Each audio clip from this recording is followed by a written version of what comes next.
गीता अध्याय 15 के श्लोक 16-17 में 3 प्रभु बताए हैं। ये 3 प्रभु कौन हैं? किस प्रभु की शरण में जाने के पश्चात जन्म और मरण समाप्त हो सकता है? 3 प्रभुओं में सबसे उत्तम परमात्मा कौन है? कैसा है? उसका क्या नाम है? इन सभी गूढ़ रहस्यों को जानने के लिए अवश्य सुनिए जगत गुरु तत्वदर्शी संत रामपाल जी महाराज के अमृत वचन। यानी जो परमात्मा के बच्चे हैं, पूर्व जन्म के संस्कारी हैं, वो शीघ्र आ जाएंगे। परिवार के परिवार आ रहे हैं, वो सारे के सारे कोयल के हैं। भले ही वो काल के घोंसले में यहाँ यानी इस लोक में जन्म हो गया। एक जैसी क्रिया थी पहले, तो अब बदल जाएंगी, एकदम चेंज हो जाएंगी सब क्रियाएं भक्तों की, भक्तों जैसे लक्षण हो जाएंगे। तो इस प्रकार तो क्या बताते हैं परमात्मा?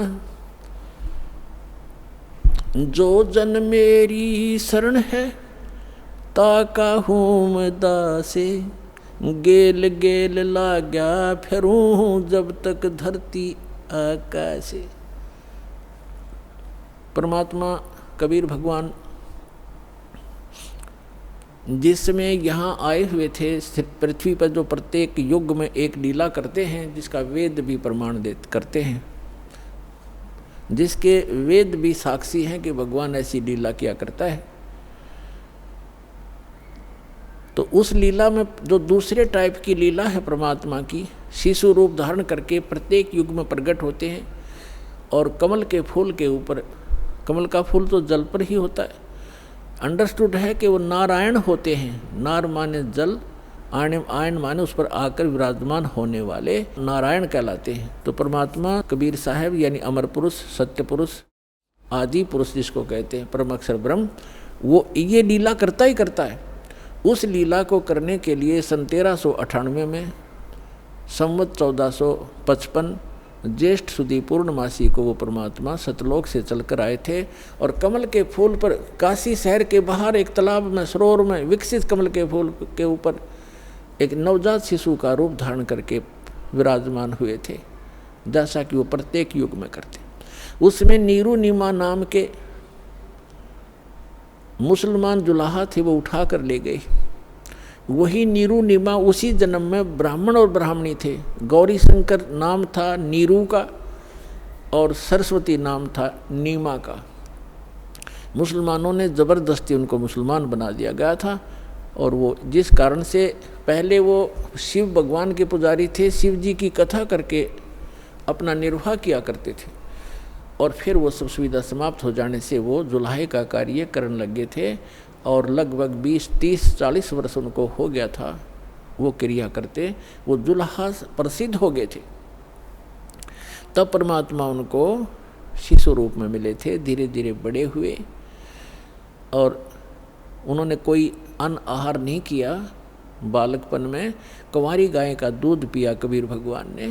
कुंवारी गाय ने दूध दिया और परमात्मा दूध पिया करते थे। ऐसे लीला करते ही, और वो ऐसे ही की है उन्होंने, ऐसा भगवान किया ही करता है। तो जब वो बड़े हुए 5 वर्ष की आयु में ही 104 वर्ष के विद्वान पुरुष स्वामी रामानंद ब्राह्मण पंडित, जो वेदों और गीता और पुराणों के मर्मज्ञ माने जाते थे, उसके ज्ञान में छक्के छुड़ा दिए। उस 104 साल के महात्मा ने जब परमात्मा को देखा, सब ज्ञान सुना, चरणों में शीश रख कर कहा था कि मैं भक्त मुक्त हुआ, भरम कर्म भया नाश, और गरीब दास निज ब्रह्म तुम हो गया दृढ़ विश्वास। सतलोक में जाकर देखा रामानंद जी ने, और फिर वापस देखा तो वही बालक सामने बैठा है, वही अनंत कोट ब्रह्मांड के सिंहासन, कंट्रोलर के सिंहासन पर बैठा था। तब कहा था, दोहू ठौर है एक तू भया एक से दो, और गरीब दास हम कारणे आए हो। मगर आप तो हमारे लिए आए हो, और आप वहाँ भी आप हो और यहाँ भी आप हो। ऐसी लीला परमात्मा कर रहे थे। और फिर क्या बताए हैं कि उस समय धीरे धीरे बड़े हुए, बड़े बड़े विद्वानों के छक्के छुड़ा दिए। लेकिन हमारी आदत है, हम सत्य को स्वीकार करना बहुत ही कम चाहते हैं। जैसे हमारे धर्मगुरु थे, वो संस्कृत के ज्ञाता थे, ब्राह्मण ऋषि मंडलेश्वर, और आम जनता संस्कृत भाषा नहीं पढ़ती थी, केवल ब्राह्मणों को ही शिक्षा ग्रहण करने का अधिकार था। और वो संस्कृत भाषा तो पढ़ लेते थे, लेकिन ग्रंथ समझ में उनके आए नहीं। और परमात्मा 600 वर्ष पहले कहा करते थे कि आप गलत गाइड कर रहे हो इस जनता को, आप वेदों और गीता और पुराणों से भी परिचित नहीं हो। अब धर्मदास जी को जो परमेश्वर ने बताया, और धर्मदास जी को भी सचखंड सतलोक लेकर गए भगवान। इसी प्रकार जैसे स्वामी रामानंद जी को लेकर गए थे, ऐसे आदरणीय धर्मदास साहिब जी को भी परमात्मा सतलोक लेकर गए थे। अपना निज स्थान दिखाया था जहाँ आप रहा करते थे। जब वापस छोड़ा तब धर्मदास जी ने पूछा कि हे भगवान, फिर इसका मतलब तो ये है कि ये वेद और ये कतेब, 4 वेद हैं, 4 ही मुसलमान इस्लाम धर्म की कतेब मानी जाती हैं। जैसे अपने 4 वेद हैं हिंदुओं के, ऋग्वेद, यजुर्वेद, सामवेद, अथर्ववेद, और मुसलमानों की यानी इस्लाम धर्म की माने जाते हैं एक तौरात, जबूर, इंजिल और कुरान। ये कतेब कहते हैं, इनको वेद कहते हैं, पुराणों को, गीता को। तो धर्मदास जी को पता चला कि सचमुच भगवान तो वो है, साकार है, ये है वो परमात्मा, ये है वो स्थान। और ये सभी हमारे धर्मगुरु कहते हैं कि ब्रह्मा विष्णु जी सर्वशक्तिमान है, सर्वश्रेष्ठ हैं, सबके पालन करता है, सबके उत्पत्ति करता है, या विनाशी है। और परमात्मा ने धर्मदास जी की वार्ता कराई ब्रह्मा विष्णु महेश जी से, और उन्होंने खुद बताया कि नहीं भाई, हमारी भी जन्म मृत्यु होती है, हम अविनाशी नहीं है। कोई व्यक्ति यदि किसी तहसीलदार को या एसडीएम को और अपने मित्रों में ये कहता है ये कमिश्नर है, और जब एसडीएम से पूछा जाएगा क्या आप कमिश्नर हैं, वो कभी झूठ नहीं बोलेगा। वो बुद्धिमान व्यक्ति है, बकवास नहीं चला करती, स्वयं बताएगा नहीं जी मैं तो एसडीएम हूँ, और कमिश्नर तो बहुत बड़ी पावर होती है। तो ऐसे जब भी इन अधिकारियों से हम मिलते हैं तो ये सच्ची बताया करते। तो जब धर्मदास जी वापस आए, धर्मदास जी ने कहा हे भगवान, फिर तो ये वेद और कतेब ये सब झूठे हैं, ये तो परमात्मा को निराकार बताते हैं, और कोई ब्रह्मा जी, विष्णु जी, शिव जी को सर्वशक्तिमान बताते हैं। तब परमेश्वर ने कहा कि वेद कतेब झूठे नहीं भाई, झूठे हैं जो समझे नहीं। ये वेद कतेब झूठे नहीं हैं, इनमें जिस सतर का ज्ञान है वो बिल्कुल ओके है, लेकिन कंप्लीट नहीं है, वो अलग बात है। जैसे मैट्रिक क्लास के 10वीं कक्षा का सिलेबस अपने सत्र का तो ठीक है, लेकिन वो एमए और बीए का नहीं है, बीसीए का नहीं है, वो सिलेबस अलग है। लेकिन उस मैट्रिक तक के जो शिक्षा है वो उसमें सहयोगी होती है। तो यहाँ परमात्मा ने कहा है कि वेद कतेब झूठे नहीं भाई, और झूठे हैं जो समझे नहीं। झूठे ये हैं तुम्हारे धर्मगुरु जो इन वेद, इनके पुराणों को, गीता और वेद को, गीता जी को पढ़ समझ नहीं सके, ये झूठे हैं। तो इस प्रकार परमात्मा प्रचार किया करते थे, बहुत से शिष्य बन गए थे। पुण्यात्माओं, सम्मन नाम का एक मनियार था। मनियार को आप जानते होंगे। मनियार होता जो केवल चूड़ियों का काम करता था, माताओं को, बहनों को चूड़ी पहनाया करता था, उसकी पत्नी भी और वो भी। और वो बहुत दारिद्र था, निर्धन था, लेकिन परमात्मा का परम भक्त था। पूरा परिवार, 3 सदस्य थे परिवार के अंदर, 3 सदस्य। एक तो सम्मन, उसकी पत्नी का नाम था नेकी, और एक पुत्र था उसका नाम था शिव, उसको शिव कहा करते, शिव नाम था शिव। वैसे अब भ्रंश हम कर ही लेते हैं, शिव कहा करते, तो शिव नाम से ज़्यादा प्रसिद्ध था। और तीनों के तीनों प्राणियों ने कबीर परमात्मा की दीक्षा प्राप्त कर रखी थी। वो दिल्ली में रहा करते थे। पहले दिल्ली आज जैसी नहीं थी, एक गांव सा था छोटा सा, ऐसी झोपड़ियों में लोग रहा करते थे, छोटे छोटे मकान भी थे, कुछ थोड़े बहुत सेठ भी थे, वो अलग होते हैं। आज जैसी दिल्ली नहीं थी 600 वर्ष पहले। और परमात्मा बनारस काशी में रहा करते थे। एक कमाल नाम का लड़का, उसके कबीले ने, उसके कुल के लोगों ने मृत्यु के उपरांत जल प्रवाह कर दिया था। और एक शेख तकी नाम का राजा सिकंदर लोधी, दिल्ली के बादशाह का धार्मिक गुरु था। और सिकंदर लोधी को एक बहुत असाध्य रोग था, परमात्मा कबीर जी के आशीर्वाद से वो स्वस्थ हुआ था। बाकी किसी भी औषधि से और किसी भी धर्म मजहब की जंतर मंत्र से और आशीर्वाद से वो स्वस्थ नहीं हुआ था।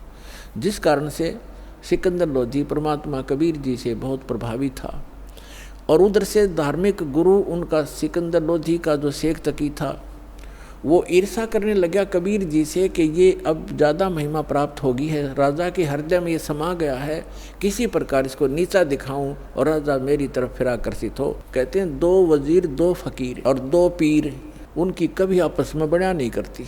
ये तो ऐसे समझ लो जैसे एक म्यान में 2 तलवार, कदे देखी सुनी ना कान। तो वो बहुत इस ताक में रहता था किसी प्रकार नीचा दिखाऊं। सिकंदर लोधी ने किसी कारण से स्वामी रामानंद जी का सिर काट दिया था, उसकी मृत्यु को प्राप्त हो गए थे और कबीर परमात्मा ने सिकंदर लोधी और सैकड़ों व्यक्तियों के सामने उनको जीवित कर दिया था। जिस बात से सिकंदर लोधी घना प्रभावित हो गया था कि ये तो सचमुच अल्लाह आए हैं, खुद भगवान आए हैं, कबीर साहब अल्लाहु अकबर हैं। अब अल्लाहु अकबर यही काम करता है, मुर्दे को जीवित कर दे, रोगी को स्वस्थ कर दे, निर्धन को धन दे दे, तो भगवान यही काम करते। तो वो सभी काम कर रहे थे। सिकंदर लोधी का पक्का विश्वास हो गया था कि सचमुच गॉड है, खुदा है। परमात्मा कहते हैं राज तजना सहज है, सहज त्रिया का ने, मान बढ़ाई ईर्षा बाई दुर्लभ तजना ये। राज भी छोड़ सकते हो, अपनी सुंदर पत्नी को भी त्याग सकते हो, और कहते हैं मान बढ़ाई और ईर्षा ये नहीं छूटती जीव पर, ये छूटे बिना भगवान मिला नहीं, बात वहीं की वहीं रही। तो इस ईर्षावश राग द्वेष वश कि मैं झूठा सिद्ध करूं किसी प्रकार इस कबीर को ताकि इसकी महिमा कम हो जा, इसलिए वो इस ताक में रहता था। एक दिन सिकंदर लोधी से कहा कि आप इसकी बड़ी महिमा गाते हो, इसने मुर्दा जिंदा कर दिया, स्वामी रामानंद जी को जीवित कर दिया, आप कहते हो मुझे स्वस्थ कर दिया। एक दिन उसने ये दबाव लगा दिया कि यदि ये कोई मुर्दा जीवित करेगा तो मैं मानूंगा, नहीं तो मुसलमानों को तेरे विरुद्ध कर दूंगा सिकंदर। इस बात से चिंतित सिकंदर टेंशन में आ गया और परमात्मा को अपने बच्चों की टेंशन सुहाया नहीं करती, ये समर्थ है 1 मिनट में टेंशन दूर कर दे। सिकंदर लोधी से पूछा कि क्या परेशानी है आपको। सिकंदर लोधी ने कारण बता दिया। तो परमात्मा ने कहा कि कहो शेख तकी को कोई मुर्दा लावे, और करते हैं अर्ज भगवान से, थोड़ा छुपा के रखते थे दाता अपने को। सिकंदर लोधी को तो पता था, कह दिया सो कह दिया। कबीर जी कह रहे हैं कर देंगे जिंदा, लाओ कोई मुर्दा। तो वो कहता मैं कहाँ से लाऊं मुर्दा, कभी आएगा जब देखेंगे, कभी होगा जब देखेंगे। अब परमात्मा ने सोचा कि ये टेंशन काफ़ी देर रहेगा। सिकंदर इतने में क्या हुआ, लीला मालिक की सौसल सीधर मैं करूं अपने जन के काज। इतने में एक कमाल तो बाद में नाम रखा, एक 12-13 वर्ष के बच्चे की मृत्यु होगी। और कुछ ऐसे कुल हैं, ऐसे कबीले हैं, वो न तो ज़मीन में दफनाते हैं न सभा करते हैं अग्नि में, और वो जल प्रवाह कर देते हैं। अपना उनका अंतिम संस्कार ही ऐसा है कि इसके शव को मछलियाँ जीव जंतु खाएंगे, दुआ देंगे, इसलिए मिट्टी तो ये बन ही चुकी है, उसको जल प्रवाह कर देते हैं। एक सुंदर फ्लोटिंग सा एक बेड़ा बनाते हैं, घास फूस का जो तैरता रहता है कुछ देर तक, फ्लोटिंग सा, उस पर लिटा देते और उसको जल प्रवाह कर देते। तो वो बहता हुआ आ रहा था, तो सबको पता चला कि मुर्दा आ गया, मुर्दा आ गया। दरिया के किनारे खड़े थे, सभी इत्तेफाक से वहीं खड़े हुए थे। सिकंदर लोधी, कबीर जी और हजारों की संख्या में सैनिक, अंगरक्षक, रसोइये, अन्य नौकर। तो परमात्मा ने कहा कि ले शेख तकी आ गया मुर्दा, पहले तू ट्राई कर ले, कदे बाद में नंबर बनावे, अगमा भी कर देता। तो सब ने कहा ठीक है शेख तकी जी, 2 पहलवानों की जब पहचान होगी जब दोनों कुश्ती करें, आप भी करो अपनी ट्राई। तो लगा फूं फूं करने, वो मुर्दा चला गया 2 फरलांग 600-700 गज आगे को 800 फुट आगे नीचे, यानी जिधर से पानी बहकर जा रहा था डाउन स्ट्रीम में चला गया। तब वो कहने लगा शेख तकी कि ये तो बहाना चाहता था, अपने से बला टाड़ने के लिए कबीर तो बहाना चाहता था, मुर्दे कभी जीवित हुआ करते हैं, वो तो क़यामत के समय जीवित करेगा अल्लाह। तब परमात्मा ने ऐसे संकेत किया दाता ने, जो बहता हुआ जा रहा था ना डाउन स्ट्रीम में, तो ऐसे मालिक ने ऐसे संकेत कर दिया, वो मुर्दा जो बहता हुआ जा रहा था डाउन स्ट्रीम में, अप स्ट्रीम में चल पड़ा, जिधर से पानी बह कर आ रहा था, जैसे इंजन वाली नौका चलती है अपोजिट साइड में, और वहाँ आकर के जहाँ भगवान खड़े थे वहाँ खड़ा हो गया। नीचे से जल बह रहा है और वो सब ऐसे ऊपर तैर रहा है। तब परमात्मा ने कहा कि हे आत्मा, जहाँ भी है कबीर हुक्म से इस शव में प्रवेश कर और बाहर आ जा। इतना ही कहा था कि ऐसे ऐसे सारा शरीर कंपन हुई उस बच्चे में, और एकदम बैठा हुआ वो ऐसे खड़ा हो गया जल के अंदर, घुटनों पानी में, एकदम बाहर आया, आके प्रणाम किया, दंडोत प्रणाम किया परम पिता को। बोलो सतगुरुदेव।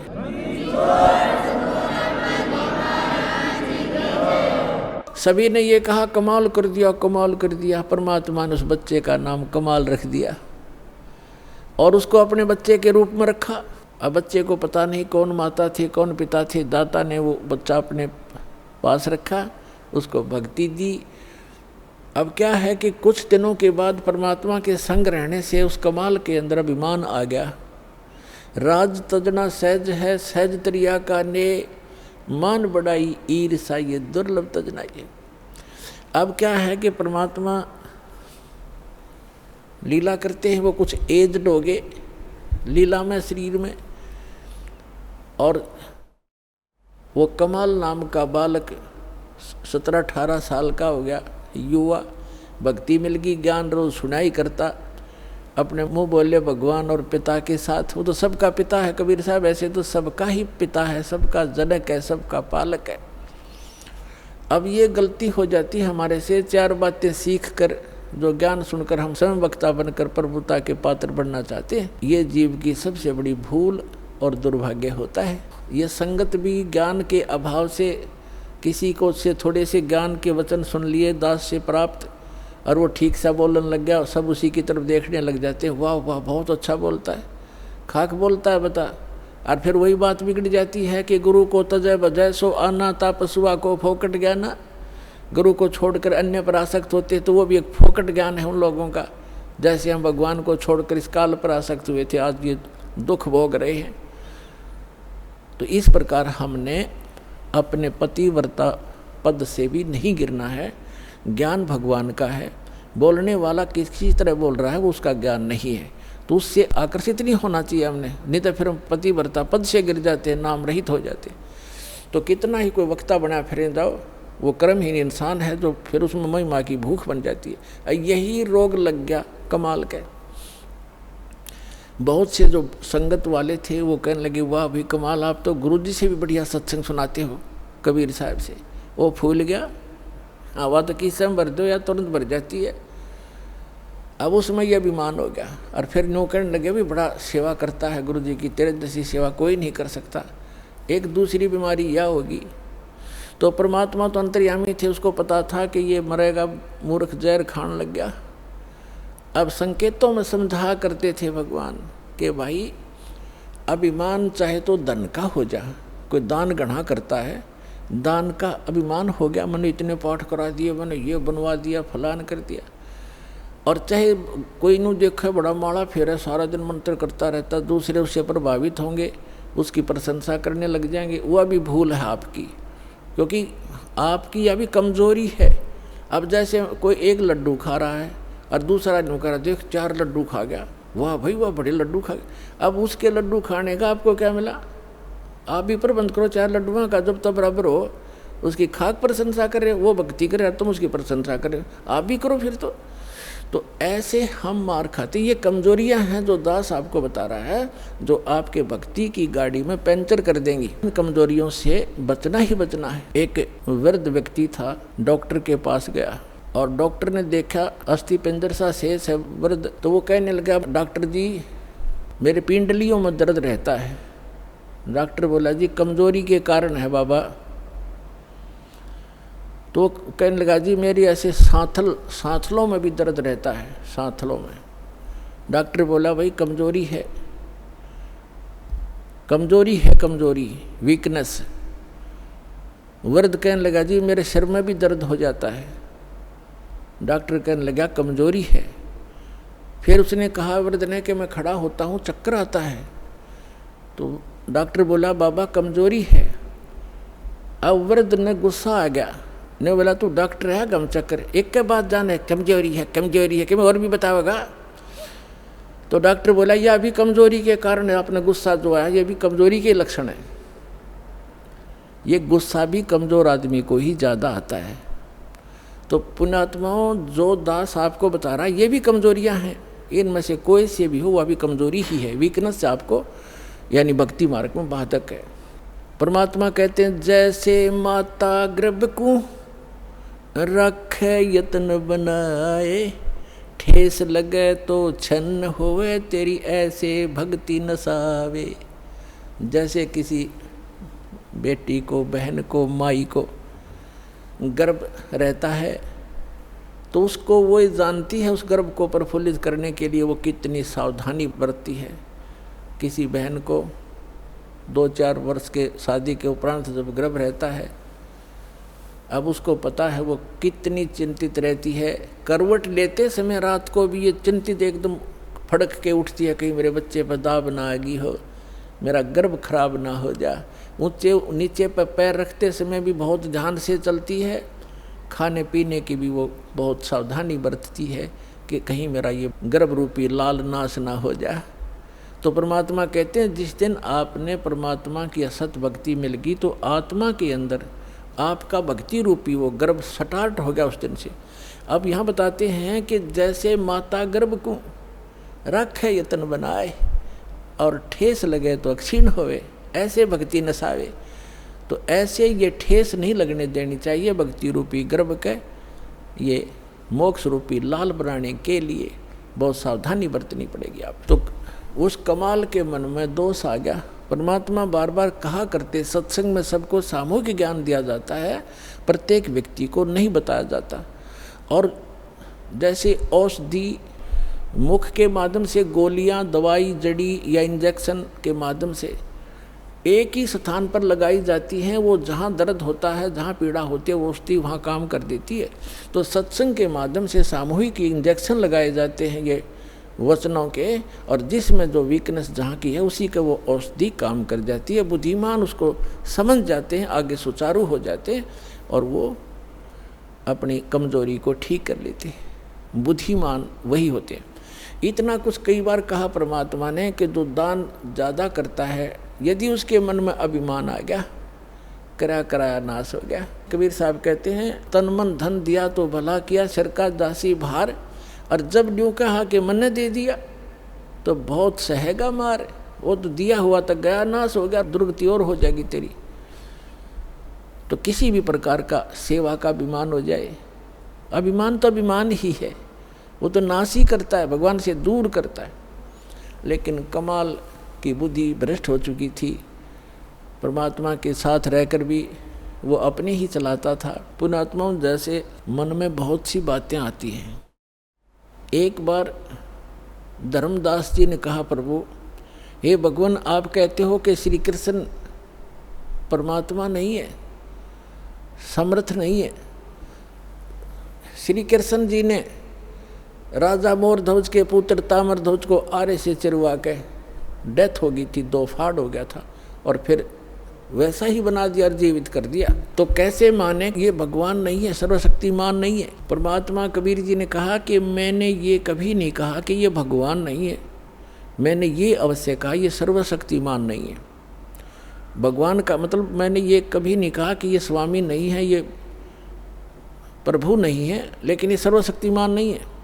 इतना अवश्य कहा कि सर्वशक्तिमान नहीं है। जैसे परिभाषा प्रभु की आपको बहुत बार बताई है, तहसीलदार भी साहब है, एसडीएम भी साहब है, डिप्टी कमिश्नर भी साहब है, जिसको कलेक्टर कहते हैं, डिप्टी कलेक्टर, और कमिश्नर भी साहब है, मंत्री भी साहब है, अपने सतर का साहब है, अपने उसका कुछ सीमा है उसके साहब की, उसकी शक्ति की। और मंत्री भी साहब है, मुख्यमंत्री भी साहब है, प्रधानमंत्री भी साहब है। लेकिन ये सभी साहब हैं, लेकिन कोई कहे कि डीसी समर्थ है, सर्वशक्तिमान है, सारे देश का कंट्रोलर है, तो वो गलत कह रहा है। अब जितना वो साब है, जैसे कोई एक मंत्री को और प्रधानमंत्री बताता है राज्य के मंत्री को, तो वो उस प्रोसीजर से वो परिचित नहीं है, इसलिए एक मंत्री भी अपने सत्र का लाभ दे देता है, लेकिन जो प्रधानमंत्री लाभ देगा वो ना मुख्यमंत्री दे सकता। परमात्मा ने पूछा कि जैसे आपके भगवान ने, श्री कृष्ण अर्थात विष्णु जी ने, मोर ध्वज के पुत्र ताम्र ध्वज को तो जीवित कर दिया, 2 फाड़ करवा के, 2 बीचों बीच कटवा के, और अपने सगे भांजा अभिमन्यु को जीवित नहीं कर सका जिसकी कति जरूरत थी, और वहाँ तो मतलब पंगा लिया जाके उसने क्यों नहीं कर सका। पांडवों का कुलनाश हुआ था, श्री कृष्ण रोए था, उसकी बहन रोए थी, 5 पांडव रोए थे, उसको क्यों नहीं जीवित कराया जब मर गया था 18 वर्ष की आयु में। यहाँ धर्मदास चुप हो गया। तब कहा भगवान हम तो तुच्छ बुद्धि जीव हैं, हमारी बुद्धि का सतर तो इतना ही है बस, अब आप बताओ भगवान क्यों नहीं कर सका। तब परमात्मा ने बताया कि जब तक संस्कार जिसके हैं,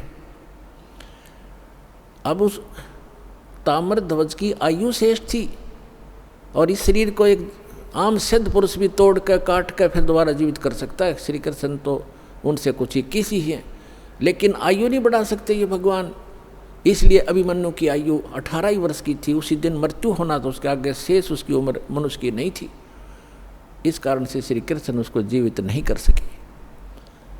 तब धर्मदास को संतुष्टि हुई। तब परमात्मा ने कहा था कि समर्थ का शरणागहो रंगोरी हो और कबू ना हुआ काज राम रंगोरी हो।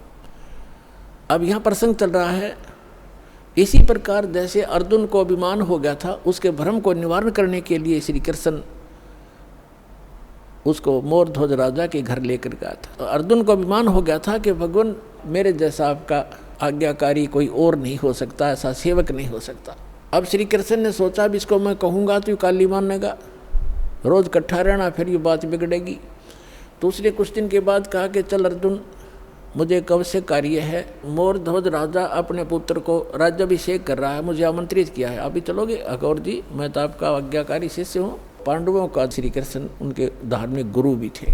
अब वहाँ जाकर क्या देखा कि मोर ध्वज ताम्र ध्वज और उनकी एक पत्नी थी मोर ध्वज की। राजा राज्याभिषेक करने के लिए अपने पुत्र को गद्दी पर बैठाकर राज्य से संन्यास लेना चाहता था। उसने सब साधु संत महात्माओं को आमंत्रित किया हुआ था, बहुत बड़ा यज्ञ कर रहा था। तो उस यज्ञ के अंदर जो भी साधु संत जो खाने को मांगते हैं वो देना पड़ता है, नहीं तो उसकी यज्ञ खंडित मानी जाती थी। तो वहाँ जब जाकर बैठ गए साधु रूप बना कर 2 संत और साथ में एक माया से शेर बना लिया श्री कृष्ण जी ने, और तीनों बाग में जाकर बैठ गए। राजा को संदेशा भिजवाया कि एक संत आए हैं। तो राजा के नौकरों ने कहा प्रभु भोजन पाओ। तो साधु रूप में श्री कृष्ण जी ने कहा कि राजा यहाँ आए, स्वयं आमंत्रित करे तब हम भोजन करेंगे। संदेशा पाकर राजा रानी और लड़का आरती की थाली लेकर आरती की और फिर प्रार्थना की भगवान भोजन की सुनाओ। तब श्री कृष्ण जी ने कहा कि पहले हमारे शेर का आहार कराओ, फिर हम पीछे भोजन खाते हैं। मोर ध्वज राजा ने कहा कि आज्ञा करो भगवान, अभी मंगवा देता हूँ बकरे इनके लिए काट कर, इसके या वैसे सामने छोड़ देंगे ये खा लेगा। नहीं, ये मांस खाता मनुष्य का, ये मनुष्य का मांस खाएगा। मोर ध्वज ने कहा जी जो आज्ञा आपकी। फिर कहा कि सुनो, कहीं किसी पल्लेदार न पकड़ लाओ, उसका मांस नहीं खाएगा, ये तुम्हारे घर के प्राणी का मांस खाएगा, तुम तीनों में से एक का। और उसकी विधि ऐसे है, उसको आरे से चीरना है, और चीरते समय आंखों में आंसू आ गए तो ये मांस शेर नहीं खाएगा, तुम्हारा यज्ञ खंड हो जाएगा। अब मोर ध्वज ने कहा कि जो आज्ञा भगवान आपकी। तो कहा कि ठीक है। जब मोर ध्वज ने कहा कि मैं फ्री हो चुका हूँ, लड़का युवा हो गया है, बेटा तू राज संभालना, अपनी माँ की सेवा करना, और मेरा काम पूरा हुआ और मैं महात्मा के शेर का आहार बनूंगा। रानी ने कहा कि देखो बात सुनो, आप मेरे पति हो और पति भरता पत्नी से पहले पति की मृत्यु होना कलंक होता है, मैं आपसे पहले मरूंगी, आप मुझे आहार बनने दो। और उसने ये कह दिया था संत रूप में विराजमान श्री कृष्ण जी ने कि आज जो इस मेरे शेर का आहार बनेगा वो सीधा स्वर्ग जाएगा। उनकी होड़ लाएगी, कैसा बढ़िया दाव, शरीर तो ये जाना ही जाना है। और आज दाव लगे तो रानी ने सोचा कि राजा ला गया नंबर ही होता है, ये तो हाथों हाथ स्वर्ग मिल रहा है, इससे गोल्डन चांस क्या होगा हे भगवान। क्योंकि पहले संतों के वचनों पर विश्वास किया करते थे, ये तब नकली संतों ने खो दिया, अविश्वास हो गया जनता में। उस समय ये था कि जो संत बोलता है वो फाइनल होता है। इसलिए रानी ने पंजे गाड़ दिए, अग नहीं आप नहीं, मुझे काट दो, मुझे शेर का आहार कर दो। और मन में ये थी कि मुझे स्वर्ग मिलेगा, इससे बढ़िया चांस क्या होगा, और मैं क्या संभालूंगी। बालक ने, बाप यहाँ रहेगा तो इसको राजकाज में गाइड करता रहेगा, बच्चा दुखी ना होगा। इसलिए अब तीसरा नंबर था उसका। ताम्रध्वज ने सोचा कि अभी बात बिगड़ गई, प्रथम तो आज स्वर्ग प्राप्ति और दूसरे मैंने माता पिता की सेवा क्या की है, ये कट जाएंगे तो मेरा धर्म बिगड़ गया।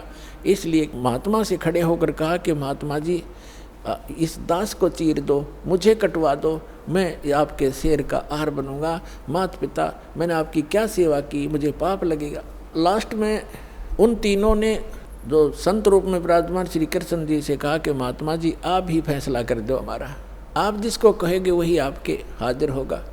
तो उसने क्या फैसला किया कि दोनों तुम पति पत्नी इस अपने पुत्र को आरे से चीरो, यहाँ से चीरना शुरू करना और नीचे तक 2 भाग कर दो। फाइनल फैसला हो गया, नो ऑब्जेक्शन। आरा ले आए, जैसे लकड़ी चीरने का होता, दोनों तरफ से पकड़ के ऐसे चीरते हैं। लड़का बैठा लिया, नवा धोआ के, और ये कंडीशन थी कि आंखों में आंसू नहीं आने चाहिए। अब फिर जब वो चीरने लगे ना, बीचों बीच चीरना प्रारंभ कर दिया था, और चीरण में एक उठा लकड़ था, 5-4 मारे आर पार हो जाना था वो। तो उस समय श्री कृष्ण जी यानी महात्मा रूप में विराजमान ने कहा कि ऐसा करना, ये दायां जो हिस्सा है राइट साइड ही शेर खाएगा, बाएं को एक तरफ फेंक देना। अब लड़के की आंखों में आंसू आ गए, ताम्रध्वज की आंखों में आंसू आ गए, आंसू आ गए। और माता पिता ने जल्दी में चीर दिया, ज़्यादा देर नहीं देखा जाएगा लड़का। यूं कहते ही वो आधा हिस्सा 2 भाग हो गया था। तो फिर श्री कृष्ण ने कहा कि भाई ये हमारा काम नहीं, इसकी आंखों में आंसू आ गया, इसका मोह ममता रहेगी कोई, ये रो रहा है लड़का। तो उस अभी तड़फ रहे शरीर से आवाज़ आई कि हे अंतर्यामी, आप तो महात्मा हो, अंतर्यामी हो, मैं इसलिए नहीं रो रहा था कि मुझे कोई ममता है, मैं इसलिए रो रहा हूँ कि मैं इतना, मेरा कोई लेफ्ट साइड का इतना गंदा होगा, मैं इतना पापी हूँ कि मेरा पूरा शरीर भी आपके काम नहीं आ सका, इसलिए रो रहा हूँ। तब खुश हो गया वो संत और खड़ा होकर के उसको आशीर्वाद दे दिया। बच्चा नो का नो जीवित हो गया।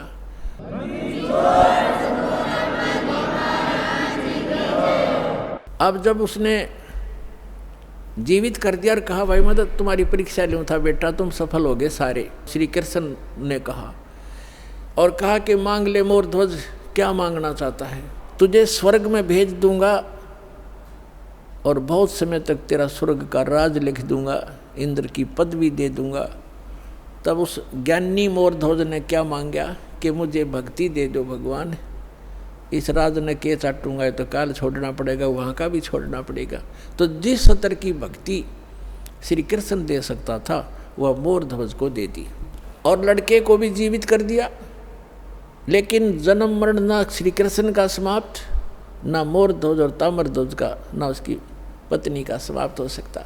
अब कहने का भाव ये है कि अर्जुन ये देखकर इकट्ठा हो गया ना, सुकड़ गया। जब श्री कृष्ण ने कहा कि अर्जुन आप डींग मारा करते कि मेरे जैसा कोई सेवक नहीं, तने सेवक तो देखे नहीं थे। जब अर्जुन ने कान पकड़ लिया, जी मैं तो घना निकम्मा आदमी था, मैं ये सोच बैठा था आज मेरी कति फड़क निकल गई, महापुरुष तो ऐसे होते हैं, मैं तो इनके चरणों की धूल भी नहीं हूँ। अपनात्माओं, हमने श्री कृष्ण जी को परमात्मा इसलिए मान लिया था कि उन्होंने मोर ध्वज के पुत्र ताम्र ध्वज को आरे से चिरवा कर जीवित कर दिया, बस। और यहाँ परमात्मा ने फिर बताया कबीर जी ने कि वो अभिमन्यु को जीवित क्यों नहीं कर सके, वो तुम्हारे समर्थ भगवान उसका कारण भी बताया कि ये समर्थ नहीं है। और ऐसी ऐसी तो बहुत से संत भी सिद्धियां रखते हैं जो मुर्दे को जीवित कर सकते हैं, लेकिन उनकी आयु नहीं बढ़ा सकते, किसी सूरत में नहीं बढ़ा सकते। आयु की वृद्धि केवल परमात्मा पूर्ण ब्रह्म कर सकते हैं। मासा घटे ना तिल बधे, विदना लिखे जो लेख, और सच्चा सतगुरु मेट कर ऊपर मार दे मेघ। अब अर्जुन की फड़क निकालने के लिए उन्होंने ये लीला की, उधर से अपने भक्तों की परीक्षा भी करनी थी। इसी प्रकार सामान्य एक उदाहरण है सम्मन सेव और नेकी का। कमाल के मन में यह अभिमान घर कर गया था कि मेरे जैसा सेवा करने वाला और मेरे जैसा वफादार सेवक इस संगत में नहीं है। और बहुत बार परमात्मा के सामने भी उसने ये मुंह खोल दिया था। तब परमेश्वर कबीर जी ने कहा कि भाई मैं भ्रमण के लिए निकलता हूँ, मेरे साथ चलेगा कोई? तो कमाल ने कहा जी मैं तो आपके साथ चलूँगा, मेरे बगैर सेवा आपकी करेगा कौन? परमात्मा बोले चल। बाजिद नाम के एक राजा थे, वो घर त्याग कर चले गए थे, फिर उनको जंगल में भगवान मिले थे, उनको फिर अपने साथ रखा था, वो भी सेवक हो गए थे ज्ञान समझ के। तो वो दोनों जने बाजिद और कमाल और परमात्मा तीनों जने चल पड़े। उधर से सम्मन और नेकी उसकी पत्नी और सेव उनका पुत्र। नेकी और सम्मन जो है दोनों चूड़ी पहनाने का काम किया करते, मनियार का। और ये एक स्वभाव बन जाता है भक्त अपने का, खासकर कबीर परमात्मा के बच्चे का नाम लेने के बाद वो ये सोचता है तेरा कल्याण तो निश्चित, और इस सामने वाले ने भी समझा दूँ किसी तरह। तो कोई जैसे कोई मजदूर जाता है किसी सेठ के काम करता है, उसको भी कोशिश करता है इसको ज्ञान बता दूं, लेकिन वो सातवें आसमान पर होता है, उसने एक मजदूर की बात कैसे सुनावे ना सुनो, लेकिन कोशिश रहती है कि इसकी किसी प्रकार बुद्धि सेट हो जाए, इसका जीवन नाश हो रहा है। हमारे भक्त की ये चेष्टा रहती है। तो वो सम्मन और उसकी पत्नी जहाँ भी चूड़ी पहनाने जाते थे बहनों को, तो परमात्मा की चर्चा शुरू कर देते थे। हमारे वो गुरु जी ऐसे हैं, सिकंदर लोधी को जलन का रोग हो गया था, वो ठीक कर दिया। स्वामी रामानंद जी का कत्ल कर दिया था सिकंदर लोधी राजा दिल्ली के बादशाह ने, हमारे गुरु जी ने जीवित कर दिया उन्हीं के सामने। एक कमाल नाम का लड़का था, मरता बहता हुआ आ रहा था, हमारे गुरु जी ने वो जीवित कर दिया। हमारे गुरु जी बड़े सक्षम हैं, नाम लेने से मोक्ष हो जाता है, सदा दुख मिट जाते हैं, यहाँ भी सुख मिलते हैं। अब वो गरीब व्यक्ति चूड़ी बेच के गुजारा करें, मुश्किल से उनका निर्वाह चल रहा था। और वो समझाओ उन सेठों की, धनी व्यक्तियों की पत्नियों को, लड़कियों को, तो उनका कैसे बात गले उतरे, बल्कि उल्टा वो चिढ़न लाएगी। कहते हैं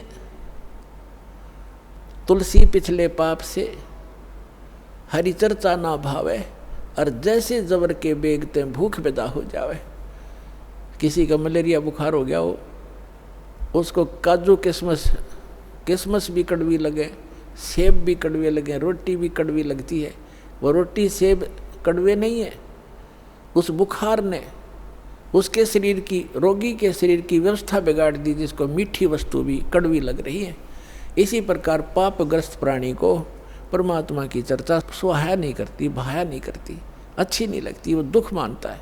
अब वो कहा करती थी कि तुम्हें तो खाने को दाने नहीं, और तुम बताओ हम तुम्हारे गुरुजी इतने सक्षम हैं, फलान है, चुप रहो, अपना काम करो। अब इस बात पर वो भी कई बार अपने आप में दुखी हो जाते थे कि सचमुच ये कह तो ये रहे हैं कि हमारे पास तो चौवन्नी नहीं, समय का पर आहार नहीं मिलता कई बार तो, लेकिन हमारे गुरुजी में कमी कती नहीं। ये दिल वो डांट ही लेते थे, ज्ञान ऐसा हो चुका था। तो पुण्यात्माओं, ये कथाएं हैं, ये आपके लिए गाइडलाइन है। आप जी विचलित ना होना, कुछ भी हो आने दो समय। परमात्मा कहते हैं कल्पे कारण कौन है, कर सेवा नी काम, और मन इच्छा फल देऊंगा जो पड़े मेरे ते काम है। अब लोगों के नहीं सुनना, आपका फर्ज है किसी को समझाने का चेष्टा करते रहो, बताते रहो। एक भक्त कह रहा था कि मेरे ऐसे ऐसे घटना घट गई और ऐसी पशु मर गया एक, और मैं औरों को समझाता हूँ तो मुझे कहते हैं बता तेरा क्या लाभ हुआ, हमें तो शिक्षा दे रहा है। तो पुण्यात्मा अध्यात्म ज्ञान धीरे धीरे समझ में आओगा आपके। संसार तो एक आम दंत कथाओं पर आधारित है, और जिन पूजाओं को वो करते हैं उनके बालक तक मर जाते, तब वो कभी चिंतित नहीं होते कि हम ये भक्ति क्यों कर रहे हैं, छोड़ क्यों नहीं देते। इसका कारण ये है, जैसे रोगी दुर्घटनाग्रस्त हो गया और डॉक्टर के पास गया, डॉक्टर क्या करेगा, वो ये नहीं देखता जैसे उसका ब्लड निकल रहा है तो सबसे पहले वो ब्लड रोकेगा। अगर ब्लड सारा निकल गया तो मृत्यु को प्राप्त हो जाएगा। अगर टांग टूट रही है, पीड़ा हो रही है, उसको नहीं छेड़ेगा, पहले सबसे पहले वो ब्लड रोकेगा उसका, ताकि ये रुक जाए और ये इसका जीवन रक्षा हो। और वो कह रहा है रोगी खाए मर गया, टांग बहुत पीड़ा कर रही है, वो करती रहे, उसकी परवाह नहीं करेगा, पहले उसका जीवन रक्षा करेगा, वो ऑपरेशन करेगा जहाँ से ब्लड निकल रहा है। अब रोगी रो रहा है कि मेरी टांग टूटी फड़ी है, मुझे बहुत दुख हो रहा, तो कोई बात नहीं, क्या उस डॉक्टर से वो छिपा थोड़ा ही है, उसका नंबर आएगा तब उसको ठीक करेगा। तो इसी प्रकार आपने नाम ले लिया और आपका कोई भयंकर दुख आना था जिससे आपकी जीवन जाना था, तो आपके उस नाम की भक्ति से और आपके किए हुए दान पुण्य से पहले परमात्मा आपकी जीवन रक्षा करेगा, एक्सटेंड करेगा। थोड़ा बहुत घर में हानि हो भी गई उसको फिर पूरा कर देगा, उस समझ क्या देर लगे। तो इस प्रकार आप जी ने परमात्मा के इस अध्यात्म ज्ञान को समझकर इस सफर पर तब चल सकोगे। समाज तो अपने सतर का ज्ञान रखता ही है, उसको उतना ही ज्ञान है, आप चिंतित मत होना, लगे रहना। तो इसी आधार से वो सुनते भी रहते थे, फिर परमात्मा के ज्ञान से दृढ़ रहते थे, फिर भी कहीं ना कहीं जो एक बार नहीं 2 बार सुनाने से चिढ़ जाता था, उसको छोड़कर अन्य को वो सुनाते थे, अपना काम जारी रखा। अब उधर से क्या हुआ, एक दिन अपने आंगन में बैठकर, गर्मियों का मौसम था, शाम के समय अपना बैठे थे तीनों, पिता पुत्र पत्नी उसकी, और वो लड़का जब बच्चों में जाता था वो भी यही चर्चा करता था कि हमारे गुरुजी के सिकंदर लोधी दिल्ली के बाद सभी शेष हो गए, वीर सिंह बघेल काशी नरेश हमारे गुरुजी का शेष है, बिजली खां पठान मगर नरेश हमारे गुरुजी का शेष है, ऐसे ऐसे सुख देते हैं, ऐसे ऐसे सुख देते हैं। बच्चे भी बताया करते हैं अन्य बच्चों में बैठकर हमारे बच्चे, तो वो बच्चे उसको चढ़ाते थे सेवू को कि तुम्हारे गुरुजी तो लालची हैं, वो तो राजाओं के घर जाते हैं और तुम्हारे घर ना आए कभी भी, क्योंकि तुम गरीब हो, तुम्हारे घर क्यों आएंगे। तो वो बच्चा इस बात से दुखी हो जाता था। अपनी माँ से एक दिन कह रहा था, दोनों पिता पुत्र वहीं बैठे थे, उनकी माँ भी बैठी थी बच्चे की, तो लड़का कहने लगा, पिताजी गुरुजी कभी अपने घर भी आएंगे। तब नेकी ने कहा, बेटा अपने घर तो वो रहते ही हैं, हम भगवान से जुड़ गए हैं तो हमारे साथ है परमात्मा, हमें दिखाई नहीं देते। ये तो ठीक है माता जी, लेकिन एक बार गुरुजी अपने घर आ जाए ना, बस फिर तो जो मेरे को ऐसे ऐसे गली के बच्चे कहते हैं उनका मुंह बंद हो जाए, फिर मैं बता दूं हमारे गुरुजी लालची नहीं है। तो वो कहने लगी, बेटा भगतों ने संसार की नहीं छोड़नी चाहिए, अपने गुरुजी के ज्ञान को आधार बनाकर जीना चाहिए। कहने तो उन बच्चे बालक हैं, उनको पता नहीं है हमारे गुरुजी लालची थोड़े हैं, उनकी दृष्टि में तो सभी एक जैसे हैं। फिर भी बालक है, आंखों में आंसू भर के कहता है, एक बार गुरुजी आ जाए ना, बस फिर तो मैं उनको कह दूंगा, देखा ना हमारे गुरुजी ऐसे नहीं है। परमात्मा कहते हैं कि मेरे भगत की टेंशन मेरे से देखी नहीं जाती। अब उधर से वो चल ही पड़े थे, उधर से वो कह रहे थे, इतने में सामने आके दरवाज़ा बाहर की तरफ खड़े हो गए गेट पे और आवाज़ लगाई, रे सम्मन। नेकी कहने लगी, गुरुजी का आवाज़ नजर आती है। सम्मन कहने लगा, गुरुजी कहाँ आएंगे इतनी दूर, उनके पास समय कहाँ है, लाखों से उनके कहाँ कहाँ जाएंगे, आपको वैसे धोखा लगा। इतने में फिर आवाज़ लगाई, रे सम्मन है घर पे। नेकी कहने लगी, आवाज़ तो गुरुजी की है। देखा बाहर के गेट के सामने, बाहर के एक वैसे थोड़ा सा गेट सा बना रखा था डंडों का लकड़ी का, तो देखा तीनों ने सचमुच भगवान खड़े हैं, 3 जने खड़े हैं, भाग्य आए नंगे पैरों और खड़े खड़े देख रहे हैं जैसे स्तब्ध हो गए हों। उनको विश्वास नहीं हो रहा हो कि हम क्या देख रहे हैं आज हमारे इस घर पे, गरीब के घर पे, और परमात्मा आगे। उनकी श्रद्धा थी नारी। तब कमाल ने कहा कि गुरुजी को ऐसे खड़ा रखोगे, अंदर भी ले चलोगे, बहुत दूर से चल कर आए हैं। तब वो एकदम सपना सा टूटा, चरणों में दंडोत प्रणाम किया और बैठा दिए झोपड़ी में, थोड़े जैसे भी कपड़े थे फटे पुराने बिछा कर। अब सम्मन गुरुजी के उन भक्तों के पास बैठ गया, चर्चा चलते रहे। फिर कुछ देर के बाद पूछा, भगवान खाने का सुनाओ, अभी खाओगे या कुछ ठहर के? तो परमात्मा ने कहा कि भाई भूख तो लगी है बच्चा, पैदल चल कर आए हैं, भूख लगी है, व्यवस्था कर लो। सम्मन अपनी पत्नी के पास पीछे झोंपड़ी में आया, बीच में आंगन था, पीछे रहने की एक झोंपड़ी थी। उसमें आकर कहा कि भोजन बनाओ गुरुजी के लिए, संतों के लिए। नेकी ने कहा कि आज हमारे घर पर 100 ग्राम भी आटा नहीं है। समन ने कहा कि ला तेरा ये चीर जो बहनें रखती हैं अलग से कपड़ा, वायल, चूंदड़ी, कहने लगी ला तेरा ये चीर दे दे कपड़ा, इसको गिरवे रखाऊंगा और कुछ आटा ले आता हूँ। तब उसने कहा नेकी ने कि मैं जहाँ मुझे मिलने की आशा थी उन घरों में मैं मांग आई, और ये मैंने प्रार्थना भी कर दी उनसे कि मेरा ये कपड़ा एक ही है, इसको रख लो, कुछ आटा उधारा दे दो, फिर अपना चीर ले जाऊंगी और आटा दे जाऊंगी। तो उन्होंने कहा कि ये फटा हुआ है एक स्थान से, इस कारण से किसी ने इसके बदले में आटा भी नहीं दिया। अब कलेजा पकड़ कर बैठ गया सम्मन, हे भगवान, पहली बार तो गुरुजी आए, मैं कैसा नीच हूँ, कैसा दुर्भाग्य हूँ। ज्ञान से पता ही उसको लग गया था कि जिसने पूर्व जन्म में पुण्य नहीं कर रखे तो दान नहीं कर रखा, दान करने वाले को ही धन मिला हुआ होता है। आज जो दान कर रहे हैं उनको आगे धन ही मिलता है। तो वो इस बात से बड़ा चिंतित था, मैं कितना नीच रहा हूँ, पिछले जन्म में दान किया नहीं, अब दान योग्य मेरे पास कुछ है नहीं, पिछले जन्म का ऐसा कर्महीन इंसान रहा हूँ मैं, आज मैं अपने गुरुजी को भोजन नहीं करा सकता, संतों भूखे जाएंगे मेरे द्वार से। आंखों में आंसू आ गए बुरी तरह। तब नेकी ने कहा कि आप ऐसा करो, चिंता मत करो, कोई यत्न बनाओ, आप रात्रि में चोरी कर लाना और गुरुजी से कह दो भगवान सुबह भोजन कराएंगे। अंतर्यामी सब जान जाते हैं। तो समन ने कहा कि सुबह कहाँ से लाएंगे, सुबह की कैसे कहूँ? नेकी ने कहा कि रात्रि में चोरी कर लाओ तुम। अब उसी समय सेऊ कहने लगे, अब लड़का रोज सुना करता माता पिता के मुख से बेटा भूखा रह जावे, पर चोरी नहीं करनी चाहिए। चोरी करने वाला व्यक्ति कभी भी सक्सेस नहीं होता, उसका नाश होया करता है, महाअपराधी व्यक्ति होता है। तो सेऊ कहने लगा कि माता गुरुजी रोज सत्संग में सुनाते हैं चोरी नहीं करनी चाहिए, और आज मैं आपके मुख से सुन रहा हूँ कि चोरी कर ले हम, इससे अच्छा तो हम मर जाएं, वो अच्छा है, भूखे मर जाएंगे, गुरुजी से हाथ जोड़ लेंगे। तब नेकी ने कहा बेटा बात सुन पुत्र, तेरी बात बिल्कुल सही है, चोरी करने वाले का नाश होता ही होता है, विनाश होता है। लेकिन पुत्र हमने इस नगरी में कुछ समय व्यतीत किया है और यहाँ का अन्न पानी हमने खा रखा है।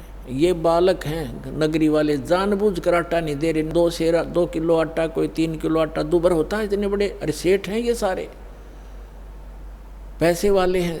लेकिन आज ये क्या कह रहे हैं कि तुम रोज डींग मारा करते, बड़ाई करते थे, हमारे गुरुजी ये कर देते, हमारे गुरुजी ये कर देते। आज तुम्हारे गुरुजी पर घर भरवा लो, तुम मांगते क्यों फिरते हो, तुम्हारे घर भर देगा भगवान तुम्हारा। इस कारण से भी वो हमें कुछ भी सहयोग देने को तैयार नहीं बेटा। और जय परमात्मा यहाँ से निराहार चले गए, आग लग जाएगी इस नगरी में। अब तू सोच ले, या नगरी बचानी है या नहीं। तब सेऊ कहने लगा माँ आप जो कहोगे वही करेंगे। और बेटा 3 शेर लाना चोरी करके, हम नहीं खाएंगे, गुरुजी बच्चों भगवानों को खिला देंगे, तो यह नगरी बसी रह जाएगी। इनमें अभिमान छा गया, पैसे का, धन का, इनके अंदर अभिमान है जो इनको नाश कर देगा इनका। शाम को कह दिया भगवान सुबह वक्त से भोजन कराएंगे। समझ गए कि बेटा जल पिला दे 1 गिलास, पी के गिलास जल बैठ गए भोजन पर। लेटने वाले लेट गए। 12:30 बजे से रात्रि के दोनों पिता पुत्र चोरी करने चले गए। पहले कच्ची मिट्टी के महल मकान होते थे, जहाँ छोटी ईंटें होती थी, बिल्कुल छोटी, तो कच्ची ईंटों का वो मकान था, उसमें सुराख कर लिया, ऐसा अंदर प्रवेश कर जा, ऐसे घिसट गए। तो सम्मन ने कहा कि बेटा तू बाहर रहना, मैं अंदर जाता हूँ, और यदि लाला जी जाग जावे मैं आटा बांध के कपड़े में और बाहर फेंक दूंगा, तू लेके भाग जाना। तब सेऊ ने कहा, पिताजी अंदर मैं जाऊंगा, और यदि लाला जी सेठ उठ गए, जाग गए, तो मुझे पकड़ भी लेंगे, तो मैं बालक करके मुझे माफ़ कर देगा राजा, और नहीं, ये राजा चोरों को माफ़ नहीं करता, फांसी देता है। और पिताजी आप तो बड़े हो, आपको क्षमा नहीं करेगा। तब सम्मन ने कहा, बेटा अगर तेरे को फांसी दे दी तो मैं क्या करूँगा, जी करे, मेरा कहाँ ठिकाना होगा। तब सेव ने कहा, नहीं पिताजी, मेरी अर्ज मानो, और मैं फिर भी बालक हूँ, मुझे क्षमा हो जाएगी, मैं जाता हूँ। यूँ कहकर वो घुस गया। तब सम्मन ने कहा, बेटा 3 सेर से ज़्यादा नहीं लाना। अब जो ही उसने अंदाजा सा आटा निकाला, अपने फटे पुराने कपड़े में बांधा, चलने लगा, तो एक तराजू रखी थी तखड़ी, उस पर पैर रख गया, आवाज़ होगी जोर से, लाला उठ गए, और चोर चोर करके जो ही सेव निकलने की चेष्टा कर रहा था, उसका पैर पकड़कर घसीट लिया वापस, और उसने आटा बाहर फेंक दिया। पिताजी आप ले जाओ, मुझे बनिए ने पकड़ दिया। अब वो आटा लेकर भाग गया। उधर से लाला जी ने उसको बांध दिया रस्सी से, थांब के खंबे के अंदर मकान के, और पूछा, कौन है तू, किसका है? उसने सच्ची बता दी, मैं ऐसे सम्मन मनियार का लड़का हूँ, सेव मेरा नाम है। और कहा कि लाला जी इतना गुस्सा क्यों हो रहा, 3 सेर आटा लिया हमने, हमारे घर हमारे गुरुजी आए थे, उनको भोजन कराना अनिवार्य था, हमारे घर पर था नहीं, इतनी सी बात, हम चोर नहीं हैं। अच्छा तुम्हारे गुरुजी आए हैं, ठीक है, अब समझ गया मैं, वो चोरी कराने आते हैं, वो इसीलिए आते तुमसे चोरी कराते हैं, और बात बनाते हो बड़ी बड़ी। अब सेव ने सोचा, या और बात बिगड़ गई, अब गुरुजी को और सजा दिवा होगा ये राजा से कहकर। अब व्यवस्था, उधर से आटा लेकर पहुंचा सम्मन, उसकी नेकी ने पूछा कि बेटा कहाँ है, कि वो तो बनिए ने पकड़ लिया। अब नेकी के मन में कैसी प्रेरणा आई कि ये तो बात बिगड़ गई, लड़का पहचान में आवेगा, और पुलिस वाले हमारे घर आएंगे, अभी आ लेंगे घंटे भीतर, और गुरुजी को पकड़ेंगे और कहेंगे कि ये कराता है चोरी, ये कभी चोरी नहीं करते थे, आज ये आया है तो इसने चोरी कराई है, और गुरुजी को दंडित करवाएगा सेठ। जैसे उनकी बुद्धि ने काम किया कि आप जाओ, लड़के का सिर काट लो किसी प्रकार, बुला बुलू के, और बाहर सिर निकलवा लेना, और सेठ से कहना कि छोड़ना मत, रस्सा बांधे रख, 2 बात बतलानी है। और लड़के की शीश काट लिया, और फिर सेठ उसको घर नहीं रखेगा, वो अपनी जान बचाएगा, 302 के मुकदमे से बचेगा। आइए अब हम उन श्रद्धालुओं के अनुभव जानते हैं जो जगत गुरु तत्वदर्शी संत रामपाल जी महाराज जी से दीक्षा प्राप्त कर चुके हैं तथा उनके द्वारा बताए गए भक्ति मार्ग पर चल रहे हैं। सर नमस्कार। नमस्कार जी। क्या नाम है आपका? मेरा नाम अरजीत सिद्धू है जी। सर कहाँ से आए हो आप? मैं लुधियाना राहौं रोड बस्ती जोधेवाल से हूँ जी। सर संत रामपाल जी महाराज जी से जुड़ने से पहले आप क्या भक्ति साधना करते थे? मैं जी पीरों को मानता था, और वो एक गुरु भी बना रखा था पीरों को मानने वाला, जो कि पीरों को मानते ही हैं। तो उसके बाद अपने माता के जगराते भी करवाते थे, जागरण वगैरह, तो यही साधना करते थे जी। सर जब आप इतनी सारी पूजाएं कर रहे थे तो फिर आप संत रामपाल जी महाराज जी के शरण में कैसे आए? ये बड़ी दिलचस्प कहानी है जी, बहुत लंबी है, सुनाऊँ तो शॉर्टकट ही बताऊँगा। तो हमने 2.25 साल संत रामपाल जी महाराज जी का साधना चैनल के ऊपर सत्संग सुनता था। मैं डेली में सुनता था, तो मैं सत्संग सुनते सुनते इतना परमात्मा का ज्ञान अंदर रिफीट हो गया कि जो देवी देवताओं को परमात्मा बताते, संत रामपाल जी महाराज बताते हैं कि इनसे ऊपर कोई परमात्मा है। जो परमात्मा संत रामपाल जी ने ज्ञान दिया, उससे हमारी आंखें खुली भी, हम तो सारा गलत रास्ते पे जा रहे हैं। तो उसके बाद हमने तो मन बना लिया, मैंने 2.25 साल ही संत रामपाल जी महाराज जी का साधना चैनल के ऊपर सत्संग सुना रेगुलर। नाम मैंने जब अपने 13 जून 2014 में संत रामपाल जी महाराज जी से नाम लिया। सर हम जिस भी संत रामपाल जी महाराज जी के अनुयायी से मिलते हैं वो बताते हैं कि संत रामपाल जी महाराज जी से नाम दीक्षा लेने के बाद उनको बहुत सारे लाभ मिले। तो सर हम आपसे जानना चाहते हैं कि आपको संत रामपाल जी महाराज जी से नाम दीक्षा लेने के बाद क्या लाभ मिले? मेरे साथ देखो जी, एक तो ऐसा था कि बीमारी तो चलो परमात्मा की दया से कोई नहीं ऐसी थी, लंबी नहीं थी, छोटी मोटी बीमारी थी, तो परमात्मा की दया से शरण में आने से संत रामपाल जी महाराज जी के वो भी बिल्कुल दूर हो गई, छोटी मोटी बीमारी जो थी। मेरे एक जीभ में छाला हो जाता था, खून का गड्ढा। तो वो 2-3 महीने के बाद ऑटोमेटिकली कुछ खाना भी नहीं था, हो जाता था। लेकिन संत रामपाल जी महाराज जी के शन में आए हुए मेरे को 5 साल हो गया, आज तक नहीं वो दोबारा हुआ। उसके बाद मेरे बच्चे का एक एक्सीडेंट हुआ था मारुति 800 से, जो कि इतना भयंकर था कि अगर उसकी 1 फुट गाड़ी आगे निकल जाती तो बस के साथ उसका टक्कर हुआ था, वो बस पलटी करके उसको मार देती। लेकिन परमात्मा की दया से उस दिन ऐसा चमत्कार हुआ कि परमात्मा कबीर देव जी खुद अपना वेश बदलकर उसके सामने ऐसे हाथ कर रोक के खड़े है। तो उसने उसकी गाड़ी एकदम जहाँ ही रुक गई। क्या कबीर साहब जी को आपके बेटे ने देखा उस समय? हाँ जी, बिल्कुल देखा। उसने जब कैसे बताया मेरे को, जाके हम घर पे थे, वो अकेला था बेटा गाड़ी में। तो क्या हुआ कि जब गाड़ी बेटे ने मेरे को फ़ोन किया कि पापा गाड़ी का ना एक्सीडेंट हो गया, बस में लग गई। तो मैं क्या चलती है? कहता देखता हूँ। चलती नहीं है? कहता चलती नहीं है। मैं क्या ज़्यादा लगी होगी, थोड़ी तो नहीं लगी है ना? तो कहता आगे देख लो। थोड़ी दूरी थी रोड पे, हम भागे भागे गए, रोड पे जाकर देखा तो पूरी भीड़ इकट्ठी हुआ था। भीड़ इकट्ठा हुआ था, क्या देखा कि मैं ऐसे गाड़ी को नीचे देख रहा हूँ। तो गाड़ी को देख रहा, मैं कहा आप बच कैसे गए हो? बेटे को बोला कि आप कैसे बच गए हो? इतना भयंकर आप बोलता थोड़ी सी गाड़ी लगी है। गाड़ी इतनी जोर ज़बरदस्त लगी थी कि उसकी लाइटें आगे की है ही नहीं, बम्पर पता ही नहीं कहाँ है, चकनाचूर हो गया मोरे। तो गाड़ी उसकी जहीं की जहीं खड़ी है बिल्कुल। तो जब मैंने देखा जाकर तो उसको मैंने सोचा कि परमात्मा की दया है, परमात्मा संत रामपाल जी ने आज बचा लिया इसको। इतने को देर में क्या हुआ कि परमात्मा कबीर देव जी ऐसे जैसे आसमान से कोई इंसान आता है ऐसे उतर के आए। क्या मांगा आगे? पहले मेरी भक्तमती मेरे साथ खड़ी है और इतनी भीड़ भी लगी है। तो क्या देखते हैं, वो बोलते हैं कि बेटा चाय पीना है, एक चाय का कप पीना है। तो भक्तमती बोलती कि मेरे पास तो पैसा नहीं है, मैं चाय कहाँ से पिलाऊं, है ना? हमारे तो बच्चे का एक्सीडेंट हो गया है।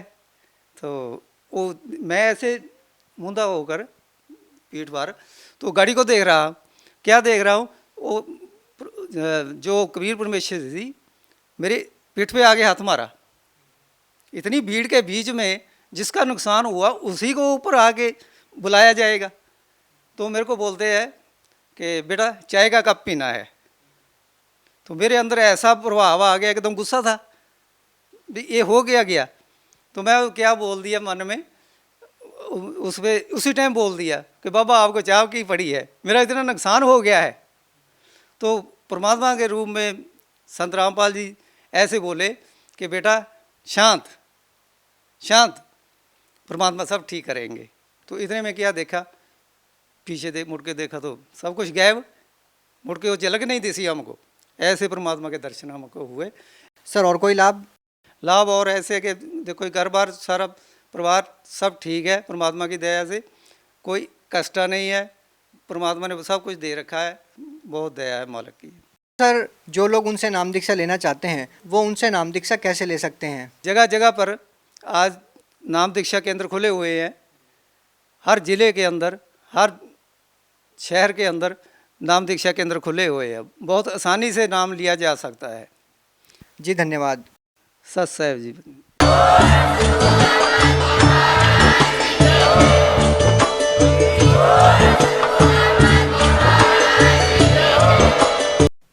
आप सुन रहे थे जगत गुरु तत्वदर्शी संत रामपाल जी महाराज के मंगल प्रवचन। अधिक जानकारी के लिए संपर्क करें।